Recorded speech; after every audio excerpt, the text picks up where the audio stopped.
Hello friends, welcome to my channel PSC knowledge saga. 10th പ്രിലിംസിന് വേണ്ടിയിട്ടുള്ള important സീരീസിലെ മറ്റൊരു അടിപൊളി ക്ലാസ്സുമായിട്ടാണ് ഇന്ന് വന്നേക്കുന്നത്. 2021 മുതൽ 25 വരെ PSC നടത്തിയ 10th പ്രിലിംസിന്റെ എക്സാമിൽ ആവർത്തിച്ച് ചോദിക്കുന്ന ഒരു ഭാഗമാണ് ഗാന്ധിജിയും സമരവും. അപ്പോൾ നമുക്ക് വളരെ വ്യക്തമായിട്ട് ഗാന്ധി നടത്തിയ എല്ലാ സമരങ്ങളും പഠിച്ചെടുക്കാം. ഈ ഒരു ക്ലാസ് കാണുന്നതിലൂടെ ഗാന്ധിജിയുമായി ബന്ധപ്പെട്ട എല്ലാ ചോദ്യങ്ങളും അറ്റൻഡ് ചെയ്യാൻ കഴിയുന്ന രീതിയിൽ നമുക്ക് പഠിച്ചെടുക്കാം. അതിനായിട്ട് ഈ വീഡിയോ നിങ്ങൾ മുഴുവൻ കാണുക. വീഡിയോ കണ്ടു കഴിഞ്ഞാൽ ലൈക്ക് ചെയ്യാൻ മടിക്കരുത്. അതുപോലെ സബ്സ്ക്രൈബ് ചെയ്യാതെയാണ് നിങ്ങൾ കാണുന്നത് എങ്കിൽ ചാനൽ ഒന്ന് സബ്സ്ക്രൈബ് ചെയ്യാനും മറക്കരുത്. അപ്പം നമുക്ക് ക്ലാസ്സിലേക്ക് കടക്കാലോ. ഗാന്ധിജിയും സ്വാതന്ത്ര്യ സമരവും. ദക്ഷിണാഫ്രിക്കയിലെ ദീർഘകാലവാസത്തിനു ശേഷം ഗാന്ധിജി ഇന്ത്യയിൽ തിരിച്ചെത്തിയത്. ദക്ഷിണേന്ത്യയിലെ ദീർഘകാലത്തെ വാസത്തിനു ശേഷം ഗാന്ധിജി ഇന്ത്യയിൽ തിരിച്ചെത്തിയത് 1915 ജനുവരി 9-നാണ്. 1915 ജനുവരി 9-നാണ്. ഇന്ത്യൻ ദേശീയ പ്രസ്ഥാന ചരിത്രത്തിൽ ഗാന്ധിയൻ കാലഘട്ടം എന്നറിയപ്പെടുന്നത് 1919 മുതൽ 1947 വരെയാണ്. അപ്പോൾ 1919 മുതൽ 1947 വരെയാണ് ഇന്ത്യൻ ചരിത്രത്തിൽ ഗാന്ധിയൻ കാലഘട്ടം എന്നറിയപ്പെടുന്നത്. ഗാന്ധിജി ആവിഷ്കരിച്ച സമരരീതി അഹിംസയിൽ അധിഷ്ഠിതമായ സത്യാഗ്രഹമായിരുന്നു. അപ്പോൾ ഗാന്ധിജി അഹിംസയിൽ അധിഷ്ഠിതമായ സത്യാഗ്രഹമായിരുന്നു ആവിഷ്കരിച്ചിരുന്നത്.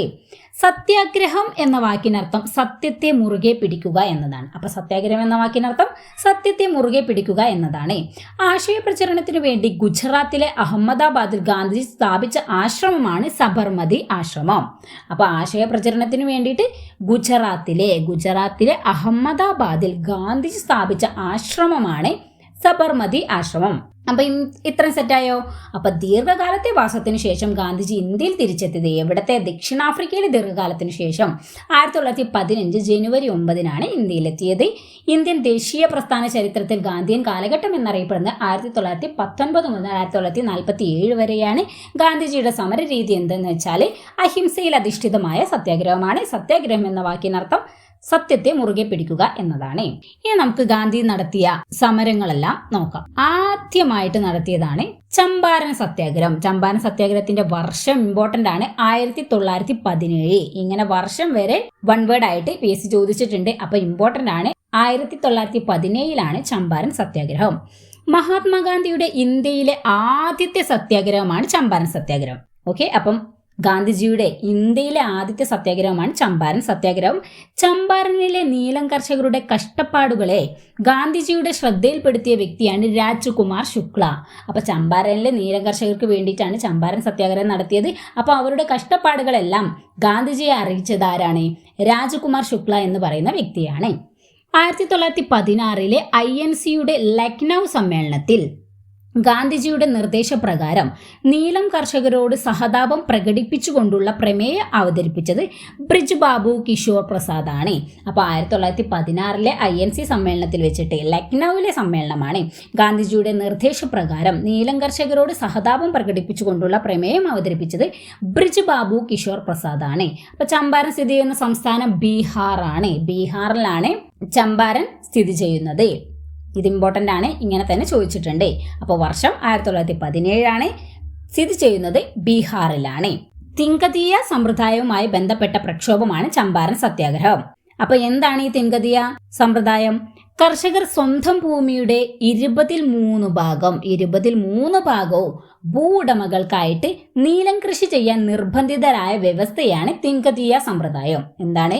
കർഷകർ സ്വന്തം ഭൂമിയുടെ 23 ഭാഗവും ഭൂവുടമകൾക്കായിട്ട് നീലം കൃഷി ചെയ്യാൻ നിർബന്ധിതരായ വ്യവസ്ഥയാണ് തിങ്കതീയ സമ്പ്രദായം. ഇത്രയാണ് ചമ്പാരൻ സത്യാഗ്രഹം. ഇനി അടുത്തത് നമുക്ക് പഠിക്കാനുള്ളത് അഹമ്മദാബാദ് മിൽ സമരം. ഗാന്ധിജിയുടെ നേതൃത്വത്തിൽ നടന്ന ആദ്യത്തെ നിരാഹാര സമരം. ആദ്യത്തെ സമരം ഏതാന്ന് ചോദിച്ചാല് ചമ്പാരനും, ആദ്യത്തെ നിരാഹാര സമരം ഏതാന്ന് ചോദിച്ചാൽ അഹമ്മദാബാദുമാണ്. 1918. ഇതും വർഷം ഇമ്പോർട്ടന്റ് ആണ്. 1918 അഹമ്മദാബാദ് തുണിമിൽ സമരം. അഹമ്മദാബാദിൽ മിൽ ഉടമകളും തൊഴിലാളികളും തമ്മിൽ നടന്ന സമരമാണ് അഹമ്മദാബാദ് തുണിമിൽ സമരം. ആരൊക്കെ തമ്മിലായിരുന്നു? മിൽ ഉടമകളും തൊഴിലാളികളും തമ്മിലുള്ള സമരമായിരുന്നു. തൊഴിലാളികൾക്ക് പ്ലേഗ് ബോണസുമായി ബന്ധപ്പെട്ട് 35% വേതന വർധന ആവശ്യപ്പെട്ട് ഗാന്ധിജി നിരാഹാരം അനുഷ്ഠിച്ച സമരമാണ് അഹമ്മദാബാദ് തുണിമിൽ സമരം. അപ്പം എന്താണ് ഈ പ്ലേഗ് ബോണസുമായി ബന്ധപ്പെട്ട് 35% വേതന വർധനവ് വേണമെന്നാവശ്യപ്പെട്ടു. പക്ഷെ അത് അവർ അനുവദിച്ചില്ല. അതിനു വേണ്ടിയിട്ട് ഗാന്ധിജി നിരാഹാരം അനുഷ്ഠിച്ച സമരമാണ് അഹമ്മദാബാദ് തുണിമിൽ സമരം. അപ്പം വർഷം കിട്ടിയില്ലേ? 1918. സെറ്റല്ലേ? ഇനി അടുത്തതാണ് ഗേദ സത്യാഗ്രഹം. അതും 1918 തന്നെയാണ്. ചമ്പാരൻ സത്യാഗ്രഹം 1917, അഹമ്മദാബാദ് 1918, ഖേദ 1918. ഓക്കെ. കാർഷിക നികുതിയുമായി ബന്ധപ്പെട്ട് 1918 ഗാന്ധിജിയുടെ നേതൃത്വത്തിൽ നടന്ന സമരമാണ് ഖേദ സത്യാഗ്രഹം. അപ്പൊ എന്തിനാണ്? കാർഷിക നികുതിയുമായി ബന്ധപ്പെട്ട് 1918 ഗാന്ധിജിയുടെ നേതൃത്വത്തിൽ നടന്ന സമരമാണ് ഖേദ സത്യാഗ്രഹം. ഖേദ സത്യാഗ്രഹത്തിൽ ഗാന്ധിജിയെ അനുഗമിച്ച പ്രധാന നേതാക്കൾ സർദാർ വല്ലഭായ് പട്ടേലും ഇന്ദുലാൽ യാഗ്നിക്കുമാണ്. ഖേദ ഏത് സംസ്ഥാനത്താണ് സ്ഥിതി ചെയ്യുന്നത് ചോദിച്ചാൽ ഗുജറാത്തിലാണ്. നമ്മൾ ചമ്പാരൻ പറഞ്ഞു ബീഹാറിലാണെന്ന്. അപ്പോൾ ഇവിടെ ഖേദ ഗുജറാത്തിലാണ്. ഓക്കെ, സെറ്റല്ലേ? അപ്പൊ ഇത്രയാണ് അഹമ്മദാബാദ്, ചമ്പാരൻ, ഖേദ സത്യാഗ്രഹത്തെ കുറിച്ച് നമുക്ക് പഠിക്കാനുള്ളത്. ഇനി അടുത്തത് ഖിലാഫത്ത് പ്രസ്ഥാനത്തെ കുറിച്ചാണ്. ഗാന്ധിജി നടത്തിയ ഖിലാഫത്ത് പ്രസ്ഥാനത്തെ കുറിച്ചാണ് ഇനി നമുക്ക് പഠിക്കാനുള്ളത്. വർഷം 1919 മുതൽ 20 വരെയാണ്. 1919 മുതൽ 20 വരെയാണ് ഖിലാഫത്ത് പ്രസ്ഥാനം നടന്നത്. ഒന്നാം ലോക മഹായുദ്ധത്തിനു ശേഷം ലോകമെമ്പാടുമുള്ള മുസ്ലിങ്ങളുടെ ആത്മീയ നേതാവായ തുർക്കിയിലെ സുൽത്താന്റെ അധികാരങ്ങൾ ബ്രിട്ടൻ പരിമിതപ്പെടുത്തിയതിൽ പ്രതിഷേധിച്ച് ഇന്ത്യൻ മുസ്ലിങ്ങൾ രൂപം നൽകിയ സംഘടനയാണ് ഖിലാഫത്ത്. ഖിലാഫത്ത് പ്രസ്ഥാനത്തിന്റെ സ്ഥാപകരാരൊക്കെയെന്ന് ചോദിച്ചാൽ മുഹമ്മദ് അലി, ഷൗക്കത്ത് അലി, മൗലാന അബ്ദുൽ കലാം ആസാദ്, ഹക്കീം അജ്മൽ ഖാൻ, ഹസ്രത്ത് മുഹാനി. ആരൊക്കെയാണ്? അലി സഹോദരന്മാർ. മുഹമ്മദ് അലി, മൗലാന ഷൗക്കത്ത് അലി, പിന്നെ മൗലാന അബ്ദുൽ കലാം ആസാദ്, ഹക്കീം അജ്മൽ ഖാൻ, ഹസ്രത്ത് മുഹാനി. ഇവരാണ് ഖിലാഫത്ത് പ്രസ്ഥാനത്തിന്റെ സ്ഥാപകർ. ഹിന്ദു മുസ്ലിം ഐക്യം ഊട്ടിയുറപ്പിക്കാനുള്ള ഒരു സുവർണ അവസരമായിട്ടാണ് ഗാന്ധിജി ഇതിനെ കണ്ടത്. അപ്പൊ ഖിലാഫത്ത് പ്രസ്ഥാനത്തെ ഗാന്ധിജി എങ്ങനെയാണ് കണ്ടത്? ഹിന്ദു മുസ്ലിം ഐക്യം ഊട്ടിയുറപ്പിക്കാനുള്ള ഒരു സുവർണ അവസരമായിട്ടാണ് ഗാന്ധിജി ഇതിനെ കണ്ടത്. ഖിലാഫത്ത് പ്രസ്ഥാനവുമായി ബന്ധപ്പെട്ട് കേരളത്തിൽ നടന്ന കലാപമാണ് മലബാർ കലാപം 1921. അപ്പൊ ഖിലാഫത്ത് പ്രസ്ഥാനവുമായിട്ട് ബന്ധപ്പെട്ട് കേരളത്തിൽ നടന്ന കലാപമാണ് മലബാർ കലാപം 1921. ഖിലാഫത്ത് പ്രസ്ഥാനവുമായി ബന്ധപ്പെട്ട് ഗാന്ധിജി ആദ്യമായിട്ട് കേരളം സന്ദർശിച്ചത് 1920. അപ്പൊ ഗാന്ധിജി 5 തവണ കേരളം സന്ദർശിച്ചിട്ടുണ്ട്. അത് നമ്മൾ വ്യക്തമായിട്ട് ഈ ക്ലാസ്സിൽ പറയുന്നുണ്ട്. അപ്പം ഈ വീഡിയോ നിങ്ങൾ മുഴുവൻ കാണുക.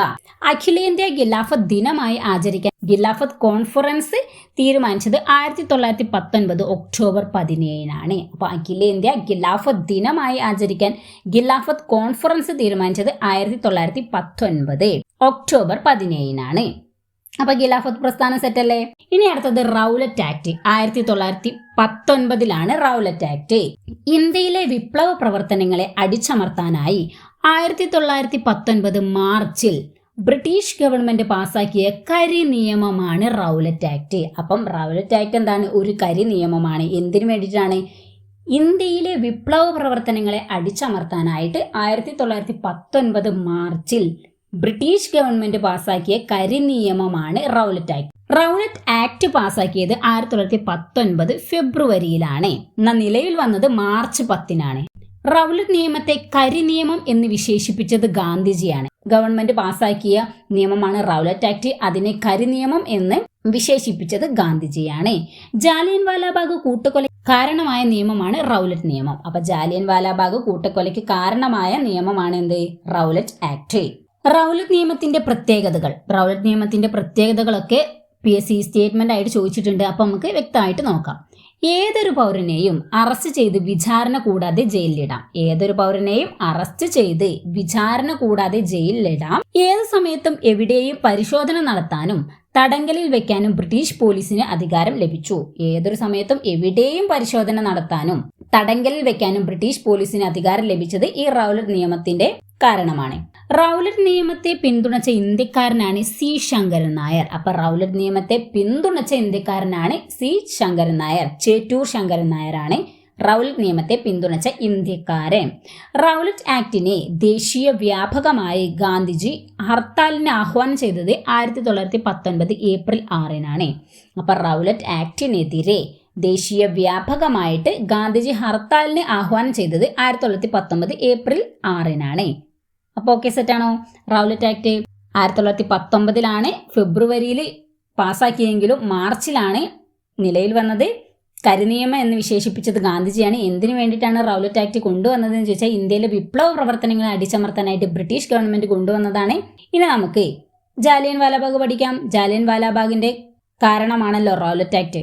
അപ്പം ജാലിയൻ വാലാബാഗിന്റെ വർഷവും 1919 തന്നെയാണ്. റൗലറ്റ് നിയമത്തിനെതിരെയുള്ള പ്രതിഷേധവും ഡോക്ടർ സൈഫുദ്ദീൻ കിച്ലു, ഡോക്ടർ സത്യപാൽ എന്നീ നേതാക്കന്മാരെ ബ്രിട്ടീഷുകാർ അറസ്റ്റ് ചെയ്തതിനെതിരെയുള്ള സമാധാനപരമായ പ്രതിഷേധ യോഗമാണ് ജാലിയൻ വാലാബാഗ്. അപ്പം റൗലറ്റ് നിയമത്തിനെതിരെയുള്ള പ്രതിഷേധം നമ്മൾ പറഞ്ഞല്ലോ. റൗലറ്റ് നിയമം എന്തിനു വന്നതാണ്? ഇന്ത്യയിലെ വിപ്ലവ പ്രവർത്തനങ്ങൾ അടിച്ചമർത്താൻ വേണ്ടിയിട്ട് ബ്രിട്ടീഷ് ഗവൺമെന്റ് കൊണ്ടുവന്നതാണ്. ആ നിയമത്തിനെതിരെയും അതുപോലെ ഡോക്ടർ സൈഫുദ്ദീൻ കിച്ലു, ഡോക്ടർ സത്യപാൽ എന്നിവരെ അറസ്റ്റ് ചെയ്തതിനെതിരെയുമുള്ള സമാധാനപരമായ പ്രതിഷേധമാണ് ജാലിയൻ വാലാബാഗ്. 20,000-ഓളം ആളുകൾ തടിച്ചുകൂടിയ മൈതാനത്തിന്റെ ഒരേയൊരു പ്രവേശന കവാടം ബ്രിഗേഡിയർ ജനറൽ റെജിനാൾഡ് ഡയറിന്റെ നേതൃത്വത്തിലുള്ള ബ്രിട്ടീഷ് സൈന്യം അടച്ചു. യാതൊരു മുന്നറിയിപ്പുമില്ലാതെ നിരായുധരായ ജനക്കൂട്ടത്തിന് നേരെ സൈന്യം വെടിയുതിർത്തി. അപ്പൊ സമാധാനപരമായിട്ടുള്ളൊരു യോഗം ചേരുകയായിരുന്നു. ഈ സമാധാനപരമായ ആളുകളിലേക്ക് എന്താണ് ആര് നേതൃത്വത്തിലുള്ളത്? റെജിനാൾഡ് ഡയർ, ജനറൽ റെജിനാൾഡ് ഡയറിന്റെ നേതൃത്വത്തിലുള്ള ബ്രിട്ടീഷ് സൈന്യം യാതൊരു മുന്നറിയിപ്പുമില്ലാതെ ജനക്കൂട്ടത്തിലേക്ക് നേരെ വെടിവെച്ചു എന്നാണ്. അതാണ് ജാലിയൻ വാലാബാഗ് സംഭവം. അപ്പൊ ജാലിയൻ വാലാബാഗ് ദുരന്തം സംഭവിച്ച വർഷം വിത്ത് ഡേറ്റ് ഇത് PSC ചോദിച്ചിട്ടുണ്ട്. അപ്പം വ്യക്തമായിട്ട് പഠിക്കുക.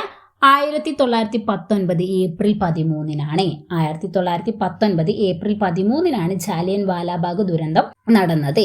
എവിടെയാണ് നടന്നതെന്ന് ചോദിച്ചാൽ അമൃത്സർ, പഞ്ചാബിലാണ്. പഞ്ചാബിലെ അമൃത്സറിലാണ് ജാലിയൻ വാലാബാഗ് ദുരന്തം നടന്നത്. ഡോക്ടർ സത്യപാൽ, സൈഫുദ്ദീൻ കിച്ലു എന്നിവരെ അറസ്റ്റ് ചെയ്തത് 1919 ഏപ്രിൽ 10 ഏപ്രിൽ 10 അറസ്റ്റ് ചെയ്തതെങ്കിൽ ഏപ്രിൽ 13 ജാലിയൻ വാലാബാഗ് ദുരന്തം നടന്നു. അപ്പം ജാലിയൻ വാലാബാഗിന്റെ കാരണം കിട്ടിയല്ലോ, എങ്ങനെയാണ് നടന്നതും കിട്ടിയല്ലോ.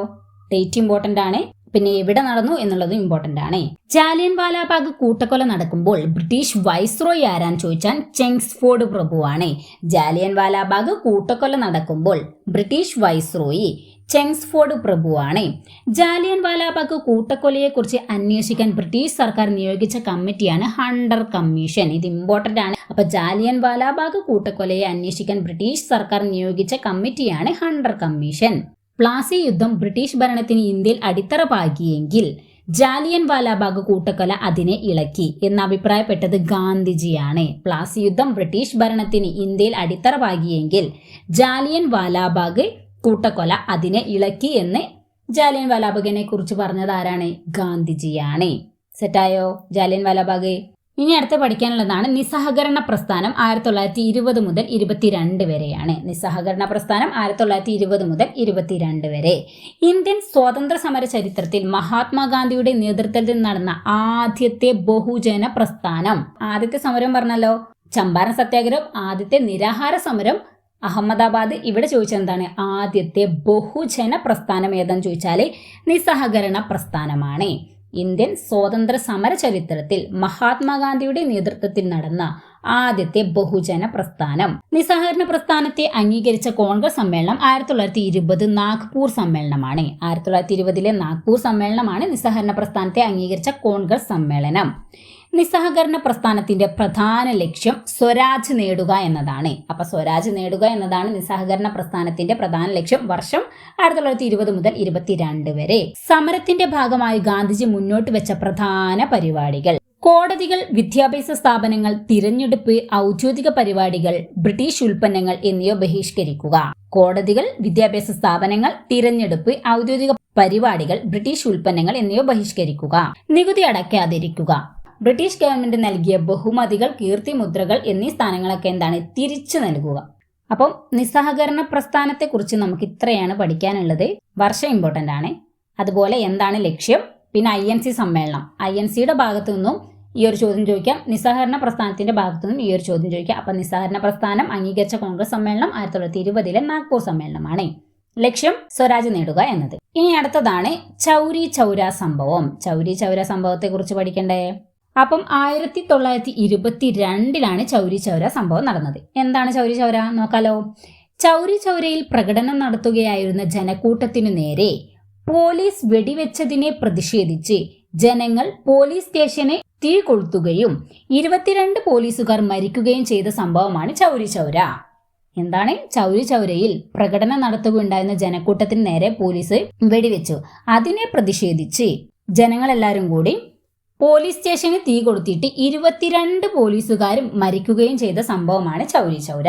അപ്പൊ 22 1922 അത് രണ്ടും കൂടി കണക്ട് ചെയ്യാം. 1922 ഫെബ്രുവരി 5 സ്വാതന്ത്ര്യ സമരവുമായി ബന്ധപ്പെട്ട് നടന്ന സംഭവമാണ് ചൗരി ചൗര. അപ്പൊ 1922 ഡേറ്റ് ഫെബ്രുവരി 5 ഫെബ്രുവരി 5 സ്വാതന്ത്ര്യ സമരവുമായി ബന്ധപ്പെട്ട് നടന്ന സംഭവമാണ് ചൗരി ചൗര. ചൗരി ചൗര ഗ്രാമം സ്ഥിതി ചെയ്യുന്ന സംസ്ഥാനം ഉത്തർപ്രദേശാണ്. ഉത്തർപ്രദേശിലെ ഗോരഖ്പൂർ ജില്ലയാണ്. ഉത്തർപ്രദേശിലെ ഗോരഖ്പൂർ ജില്ലയിലാണ് ചൗരി ചൗര എന്ന സ്ഥലം സ്ഥിതി ചെയ്യുന്നത്. ചൗരി ചൗര സംഭവത്തെ തുടർന്ന് ഗാന്ധിജി നിസ്സഹകരണ പ്രസ്ഥാനം പിൻവലിച്ചത് എന്നാണെന്ന് ചോദിച്ചാൽ 1922 ഫെബ്രുവരി 11. അപ്പൊ നിസ്സഹകരണ പ്രസ്ഥാനം ചൗരി ചൗര സംഭവത്തെ തുടർന്ന് നിർത്തിവെച്ചു. അതെന്നാണെന്ന് ചോദിച്ചാൽ 1922 ഫെബ്രുവരി 11. നിസ്സഹകരണ പ്രസ്ഥാനത്തെ തുടർന്ന് ഗാന്ധിജിയെ അറസ്റ്റ് ചെയ്തിട്ടുണ്ട്. അത് എന്നാന്ന് ചോദിച്ചാൽ 1922 മാർച്ച് 10. 1922 മാർച്ച് 10 ഗാന്ധിജിയെ അറസ്റ്റ് ചെയ്തത്. എന്തിനെ തുടർന്നാണ്? നിസ്സഹകരണ പ്രസ്ഥാനത്തെ തുടർന്ന്. ഗാന്ധിജിയെ ചൗരി ചൗര സംഭവവുമായി ബന്ധപ്പെട്ട് തടവിലാക്കിയ ജയിലാണ് യർവാദ ജയിൽ. യർവാദ ജയിലിലാണ് ഗാന്ധിജിയെ ചൗരി ചൗര സംഭവവുമായി ബന്ധപ്പെട്ട് തടവിലാക്കിയത്. ഗാന്ധിജിയെ ഒരുപാട് തവണ അറസ്റ്റ് ചെയ്തിട്ടുണ്ട്. അപ്പം അതൊക്കെ വ്യത്യസ്ത ജയിലിലാണ്. അപ്പം ചൗരി ചൗര സംഭവവുമായി ബന്ധപ്പെട്ട് യർവാദ ജയിലാണ്. ഇനി അങ്ങോട്ട് പോകുമ്പോൾ കുറേ ജയിലുകളൊക്കെ നമുക്ക് കേൾക്കാൻ പറ്റും. അപ്പം ഇത് വ്യക്തമായിട്ട് പഠിക്കുക. യർവാദ ജയില്, ചൗരി ചൗര. സുഭാഷ് ചന്ദ്രബോസ് ഒരു ദേശീയ ദുരന്തം എന്ന് വിശേഷിപ്പിച്ചത് നിസ്സഹകരണ പ്രസ്ഥാനം പിൻവലിച്ച നടപടിയെയാണ്. അപ്പം ഗാന്ധിജി നിസ്സഹകരണ പ്രസ്ഥാനം പിൻവലിച്ചല്ലോ ചൗരി ചൗര സംഭവത്തെ തുടർന്ന്. അങ്ങനെ നിസ്സഹകരണ പ്രസ്ഥാനത്തെ പിൻവലിച്ചപ്പോൾ സുഭാഷ് ചന്ദ്രബോസ് വിശേഷിപ്പിച്ചത് ഒരു ദേശീയ ദുരന്തം എന്നാണ് സുഭാഷ് ചന്ദ്രബോസ് വിശേഷിപ്പിച്ചത്. ചൗരി ചൗര സംഭവത്തെ തുടർന്ന് നിസ്സഹകരണ പ്രസ്ഥാനത്തെ ഹിമാലയൻ ബ്ലണ്ടർ എന്ന് വിശേഷിപ്പിച്ചത് ഗാന്ധിജിയാണ്. ഇത് ചോദിച്ചിട്ടുണ്ട്, ഇതൊരു PYQ ആണ്. അപ്പം ഹിമാലയൻ ബ്ലണ്ടർ എന്ന് വിശേഷിപ്പിച്ചത് ഗാന്ധിജിയാണ്. എന്തിനാന്ന് ചോദിച്ചാൽ ചൗരി ചൗര സംഭവത്തെ തുടർന്ന്. അപ്പൊ സെറ്റല്ലേ ചൗരി ചൗര. ഇനി അടുത്തതാണ് സിവിൽ നിയമലംഘന പ്രസ്ഥാനം. 1930 സിവിൽ നിയമലംഘന പ്രസ്ഥാനം. ഇന്ത്യൻ സ്വാതന്ത്ര്യ സമര ചരിത്രത്തിൽ ബ്രിട്ടീഷ് ഭരണത്തിനെതിരെ മഹാത്മാഗാന്ധിയുടെ നേതൃത്വത്തിൽ നടന്ന ഏറ്റവും വലിയ ബഹുജന പ്രക്ഷോഭങ്ങളിലൊന്നാണ് സിവിൽ നിയമലംഘന പ്രസ്ഥാനം. അപ്പം ഇന്ത്യൻ സ്വാതന്ത്ര്യ സമര ചരിത്രത്തിൽ ബ്രിട്ടീഷ് ഭരണത്തിനെതിരെ മഹാത്മാഗാന്ധിയുടെ നേതൃത്വത്തിൽ നടന്ന ഏറ്റവും വലിയ ബഹുജന പ്രക്ഷോഭങ്ങളിലൊന്നാണ് സിവിൽ നിയമലംഘന പ്രസ്ഥാനം. 1930 സമ്പൂർണ്ണ സ്വാതന്ത്ര്യം, അതായത് പൂർണ്ണ സ്വരാജ് ലക്ഷ്യമിട്ട് 1929 ഡിസംബറിലെ ലാഹോർ കോൺഗ്രസ് സമ്മേളനം. ഇതിങ്ങനെ ചോദിച്ചിട്ടുണ്ട്, പൂർണ്ണ സ്വരാജ് പ്രഖ്യാപിച്ച കോൺഗ്രസ് സമ്മേളനം ഏതാണെന്ന്. 1929 ലാഹോർ കോൺഗ്രസ് ആണ്. ഈ ലാഹോർ കോൺഗ്രസിന്റെ തീരുമാനപ്രകാരമാണ് ഇത് അംഗീകരിച്ചത്. സിവിൽ നിയമലംഘന പ്രസ്ഥാനം ആരംഭിച്ചത് 1930 ഉപ്പ് സത്യാഗ്രഹവുമായി ബന്ധപ്പെട്ടാണ്. അപ്പോൾ 1930 ഉപ്പ് സത്യാഗ്രഹം. അതുമായി ബന്ധപ്പെട്ടാണ് സിവിൽ നിയമലംഘന പ്രസ്ഥാനം ആരംഭിച്ചത്. സിവിൽ നിയമലംഘനത്തിലൂടെ ഗാന്ധിജി മുന്നോട്ട് വെച്ച ആവശ്യങ്ങളാണ് ഉപ്പ് നികുതി എടുത്തു കളയുക. ഇതെന്താണ് ഗാന്ധിജി മുന്നോട്ട് വെച്ച ഒരു ആശയമായിരുന്നു. കൃഷിക്കാർക്ക് 50% നികുതി ഇളവ് നൽകുക. വിദേശ വസ്തുക്കളുടെ ഇറക്കുമതിക്ക് ചുമത്തുന്ന നികുതി വർദ്ധിപ്പിക്കുക. വിദേശത്ത് നിന്നുള്ള വസ്തുക്കളൊക്കെ ഇന്ത്യയിലേക്ക് ഇറക്കുമതി ചെയ്യുന്നുണ്ട്, അതിന് ചുമത്തുന്ന നികുതി വർദ്ധിപ്പിക്കുക. രാഷ്ട്രീയ തടവുകാരെ വിട്ടയക്കുക. സൈനിക ചെലവും ഉയർന്ന ഉദ്യോഗസ്ഥരുടെ ശമ്പളവും വെട്ടിക്കുറയ്ക്കുക. അപ്പൊ സൈനികരുടെ ചെലവും ഉയർന്ന ഉദ്യോഗസ്ഥരുടെ ശമ്പളവും വെട്ടിക്കുറയ്ക്കുക. ഇന്ത്യക്കാരെ നിരീക്ഷിക്കുന്നതിനായി നിയോഗിച്ചിട്ടുള്ള രഹസ്യ അന്വേഷണ വിഭാഗത്തെ പിരിച്ചുവിടുക. ഇന്ത്യക്കാരെ നിരീക്ഷിക്കാൻ വേണ്ടിയിട്ട് ഒരു രഹസ്യ അന്വേഷണ വിഭാഗത്തെ നിയമിച്ചിട്ടുണ്ടായിരുന്നു, അവരെയെല്ലാം പിരിച്ചുവിടുക. തീരദേശ കപ്പൽ ഗതാഗതം ആരംഭിക്കുക. സമ്പൂർണ്ണ മദ്യനിരോധനം നടപ്പിലാക്കുക. ഇതെല്ലാം ഗാന്ധിജി മുന്നോട്ട് വെച്ച ആവശ്യങ്ങളായിരുന്നു. എന്തൊക്കെയായിരുന്നു? ഉപ്പ് നികുതി എടുത്തു കളയുക, കൃഷിക്കാർക്ക് 50% നികുതി ഇളവ് നൽകുക, വിദേശ വസ്തുക്കളുടെ ഇറക്കുമതിക്ക് ചുമത്തുന്ന നികുതി വർദ്ധിപ്പിക്കുക, രാഷ്ട്രീയ തടവുകാരെ വിട്ടയക്കുക, സൈനിക ചെലവും ഉയർന്ന ഉദ്യോഗസ്ഥരുടെ ശമ്പളവും വെട്ടിക്കുറയ്ക്കുക, ഇന്ത്യക്കാരെ നിരീക്ഷിക്കുന്നതിനായി നിയോഗിച്ചിട്ടുള്ള രഹസ്യാന്വേഷണ വിഭാഗത്തെ പിരിച്ചുവിടുക, തീരദേശ കപ്പൽ ഗതാഗതം ആരംഭിക്കുക, സമ്പൂർണ്ണ മദ്യനിരോധനം നടപ്പിലാക്കുക. ഇതെല്ലാം സിവിൽ നിയമ ലംഘനത്തിലൂടെ ഗാന്ധിജി മുന്നോട്ട് വെച്ച ആശയങ്ങളാണ്. 78 അനുയായികൾക്കൊപ്പം ഗുജറാത്തിലെ സബർമതിയിൽ നിന്ന് 385 കിലോമീറ്റർ, അതായത് 240 മൈൽ ദൂരമുള്ള ദണ്ഡിയിലേക്ക് ഗാന്ധിജി യാത്ര തിരിച്ചത് 1930 മാർച്ച് 12-നാണ്. അപ്പൊ ദണ്ഡി യാത്ര 1930 മാർച്ച് 12-നാണ് 78 അനുയായികൾക്കൊപ്പം ഗുജറാത്ത് സബർമതിയിൽ നിന്ന് 385 കിലോമീറ്റർ ദൂരമുള്ള ദണ്ഡിയിലേക്കാണ് യാത്ര നടത്തിയത്. ഗാന്ധിജിയും അനുയായികളും ദണ്ഡി കടപ്പുറത്ത് എത്തിച്ചേർന്നത് 1930 ഏപ്രിൽ 6-നാണ്. അപ്പം മാർച്ച് 12-ന് സബർമതിയിൽ നിന്നും യാത്ര ആരംഭിച്ചെങ്കിലും ഏപ്രിൽ 6-നാണ് ദണ്ഡി കടപ്പുറത്തെത്തിയത്. ഗാന്ധിജി ഉപ്പ് നിയമം ലംഘിച്ചത് എന്നാന്ന് ചോദിച്ചാൽ പിറ്റേ ദിവസം 1930 ഏപ്രിൽ 7-നാണ്. ഓക്കെ, അപ്പൊ മാർച്ച് 12-ന് യാത്ര ആരംഭിച്ചു, 6-ന് ദണ്ഡിയിലെത്തി, 7-ന് ഉപ്പ് നിയമം ലംഘിച്ചു. ഉപ്പ് കുറുക്കിയിട്ടാണ് ഉപ്പ് നിയമം ലംഘിച്ചത്. ഗാന്ധിജി അറസ്റ്റ് വരിച്ചതിനു ശേഷം ഉപ്പു സത്യാഗ്രഹത്തിന് നേതൃത്വം നൽകിയത് അബ്ബാസ് തിയാബ്ജിയാണ്. ഗാന്ധിജി അറസ്റ്റ് വരിച്ചതിനു ശേഷം ഉപ്പു സത്യാഗ്രഹത്തിന് നേതൃത്വം നൽകിയത് അബ്ബാസ് തിയാബ്ജിയാണ്. ഇത് ഇമ്പോർട്ടന്റ് ആണ്, ഇത് PSC ചോദിച്ചിട്ടുള്ള ഒരു PYQ-ആണ്. ഉപ്പു നിയമം ലംഘിച്ചതിന് ഗാന്ധിജിയെ അറസ്റ്റ് ചെയ്ത് തടവിൽ പാർപ്പിച്ച ജയിലാണ് യർവാദ ജയില്. ചൗരി ചൗര സംഭവത്തെ തുടർന്ന് ഗാന്ധിജി അറസ്റ്റ് ചെയ്ത സമയത്തും ഗാന്ധിജിയെ തടവിലിട്ട ജയിലും യർവാദ ജയിലാണ്. അതുപോലെ ഉപ്പു നിയമ ലംഘനത്തിന് ഗാന്ധിജിയെ അറസ്റ്റ് ചെയ്ത് തടവിൽ പാർപ്പിച്ച ജയിലാണ് യർവാദ ജയിൽ. യർവാദ ജയിൽ എവിടെയെന്ന് ചോദിച്ചാൽ പൂനെയിലാണ്. അപ്പൊ പൂനെയിലാണ് യർവാദ ജയില്. ഒന്നുകിൽ ആവശ്യപ്പെട്ട കാര്യങ്ങൾ നിർവഹിച്ച് ഞാൻ മടങ്ങും, അല്ലെങ്കിൽ എന്റെ മൃതശരീരം അറബിക്കടലിൽ ഒഴുകുന്നത് കാണാം. ഒന്നുകിൽ ആവശ്യപ്പെട്ട കാര്യങ്ങൾ നിർവഹിച്ച് ഞാൻ മടങ്ങും, അല്ലെങ്കിൽ എന്റെ മൃതശരീരം അറബിക്കടലിൽ ഒഴുകുന്നത് കാണാം എന്ന് ഗാന്ധിജി ദണ്ഡി യാത്രയ്ക്ക് പോകുന്നതിന് മുമ്പ് പറഞ്ഞതാണ്. അപ്പൊ ഗാന്ധിജി ദണ്ഡി യാത്രയ്ക്ക് പോകുന്നതിന് മുമ്പ് പറഞ്ഞ വാക്കാണിത്. ഇതും ഇതുപോലെ തന്നെ PSC ചോദിച്ചിട്ടുണ്ട്. മഹാത്മാഗാന്ധിയുടെ ഉപ്പു സത്യാഗ്രഹത്തിന്റെ അന്തിമ ലക്ഷ്യം പൂർണ്ണ സ്വരാജാണ്. മഹാത്മാഗാന്ധിയുടെ ഉപ്പു സത്യാഗ്രഹത്തിന്റെ അന്തിമ ലക്ഷ്യം പൂർണ്ണ സ്വരാജ്. പൂർണ്ണ സ്വരാജ് ആണ് ഇന്ത്യൻ ജനതയുടെ അന്തിമ ലക്ഷ്യം എന്ന് പ്രഖ്യാപിച്ച കോൺഗ്രസ് സമ്മേളനം. നമ്മൾ നേരത്തെ പറഞ്ഞല്ലോ 1929 ലാഹോർ സമ്മേളനമാണെന്ന്. അപ്പൊ പൂർണ്ണ സ്വരാജ് ആണ് ഉപ്പു സത്യാഗ്രഹത്തിന്റെ അന്തിമ ലക്ഷ്യം. അപ്പൊ ഇനി അടുത്ത നമുക്ക് പഠിക്കാനുള്ളത് ക്വിറ്റ് ഇന്ത്യ സമരമാണ്. രണ്ടാം ലോക മഹായുദ്ധത്തിന്റെ പശ്ചാത്തലത്തിൽ ബ്രിട്ടീഷ് ഭരണത്തിൽ നിന്ന് ഇന്ത്യക്ക് ഉടനടി സ്വാതന്ത്ര്യം ആവശ്യപ്പെട്ട് 1942 ഓഗസ്റ്റ് 8-ന് മഹാത്മാഗാന്ധിയുടെ നേതൃത്വത്തിൽ ആരംഭിച്ച ബഹുജന പ്രക്ഷോഭമാണ് ക്വിറ്റ് ഇന്ത്യ സമരം. അപ്പം രണ്ടാം ലോക മഹായുദ്ധത്തിന്റെ പശ്ചാത്തലത്തിൽ ബ്രിട്ടീഷ് ഭരണത്തിൽ നിന്ന് ഇന്ത്യക്ക് ഉടനടി സ്വാതന്ത്ര്യം ആവശ്യപ്പെട്ട് 1942 ഓഗസ്റ്റ് 8, വർഷം ഇമ്പോർട്ടന്റ് ആണ്, 1942 ഓഗസ്റ്റ് 8-ന് ഗാന്ധിജിയുടെ നേതൃത്വത്തിൽ ആരംഭിച്ച ബഹുജന പ്രക്ഷോഭമാണ് ക്വിറ്റ് ഇന്ത്യ സമരം. ബോംബെയിൽ ചേർന്ന INCയുടെ സ്പെഷ്യൽ സമ്മേളനത്തിൽ ക്വിറ്റ് ഇന്ത്യ പ്രമേയം പാസ്സാക്കിയത് 1942 ഓഗസ്റ്റ് 8-നാണ്. അപ്പോൾ ബോംബെയിൽ ഒരു സ്പെഷ്യൽ INC സമ്മേളനം നടന്നിട്ടുണ്ടായിരുന്നു. അതിൽ ക്വിറ്റ് ഇന്ത്യ പ്രമേയം പാസ്സാക്കിയത് 1942 ഓഗസ്റ്റ് 8-നാണ്. ഈ പ്രമേയം അവതരിപ്പിച്ചത് ആരാന്ന് ചോദിച്ചാൽ ജവഹർലാൽ നെഹ്റു ആണ്. അപ്പം ക്വിറ്റ് ഇന്ത്യ പ്രമേയം അവതരിപ്പിച്ചത് ജവഹർലാൽ നെഹ്റു ആണ്. ക്വിറ്റ് ഇന്ത്യ എന്ന വാക്ക് ആദ്യമായിട്ട് ഉപയോഗിച്ച വ്യക്തി, അപ്പോൾ ക്വിറ്റ് ഇന്ത്യ എന്ന വാക്ക് ആദ്യമായിട്ട് ഉപയോഗിച്ചത് യൂസഫ് മെഹർ അലിയാണ്. യൂസഫ് മെഹർ അലിയാണ് ക്വിറ്റ് ഇന്ത്യ എന്ന വാക്ക് ആദ്യമായിട്ട് ഉപയോഗിച്ചത്.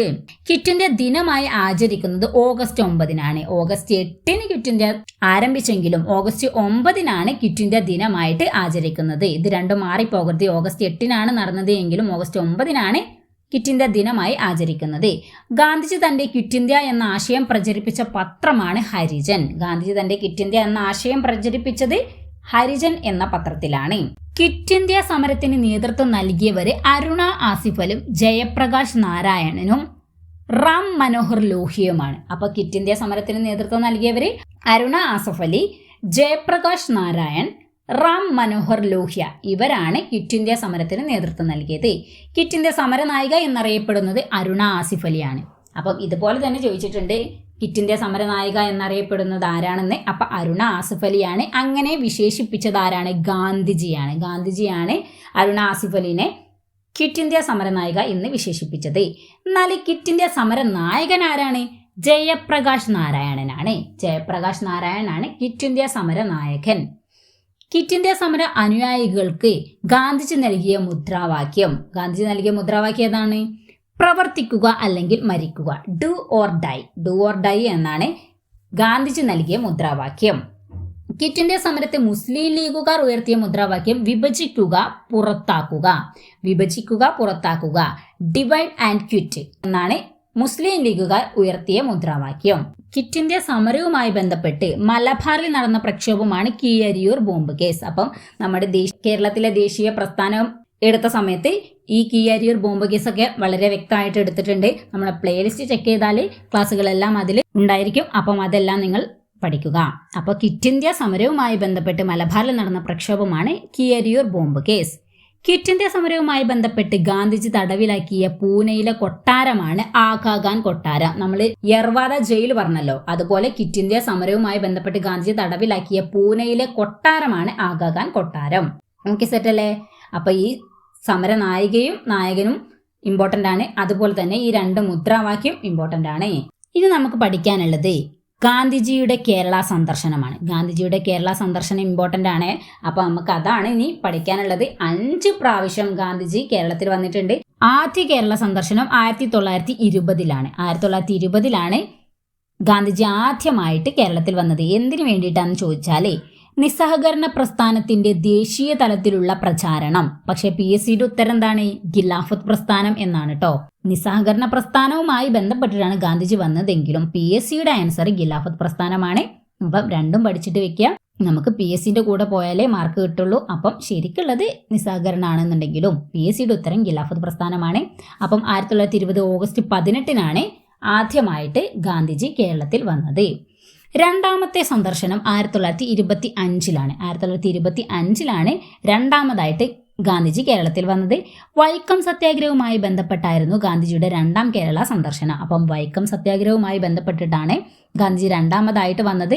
മാർച്ച് 8-ന് 1925 മാർച്ച് 8-നാണ് ഗാന്ധിജി കേരളം സന്ദർശിച്ചത്. മൂന്നാം സന്ദർശനം 1927-ലാണ്. ദക്ഷിണേന്ത്യൻ പര്യടനത്തോടനുബന്ധിച്ചാണ് ഗാന്ധിജി മൂന്നാമതായിട്ട് കേരളം സന്ദർശിച്ചത്. ദക്ഷിണേന്ത്യൻ പര്യടനത്തോടനുബന്ധിച്ചാണ് ഗാന്ധിജി മൂന്നാമതായിട്ട് കേരളം സന്ദർശിച്ചത്. 1927 ഒക്ടോബർ 9-നാണ്. 1927 ഒക്ടോബർ 9-നാണ് ഗാന്ധിജി മൂന്നാമതായിട്ട് കേരളം സന്ദർശിച്ചത്. നാലാമതായിട്ട് കേരളം സന്ദർശിച്ചത് 1934 എന്താണ്? ഹരിജൻ ധന സമാഹരണത്തിനായി ഗാന്ധിജി നാലാമതായിട്ട് കേരളം സന്ദർശിച്ചത് 1934 ജനുവരി 10-നാണ്. 1934 ജനുവരി 10-നാണ് ഗാന്ധിജി നാലാമതായിട്ട് കേരളം സന്ദർശിച്ചത്.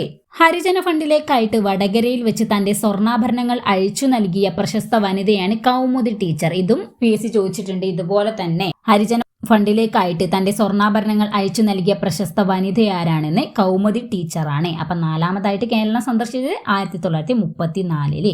അഞ്ചാമതായിട്ട് കേരളം സന്ദർശിച്ചത് 1937-ലാണ്.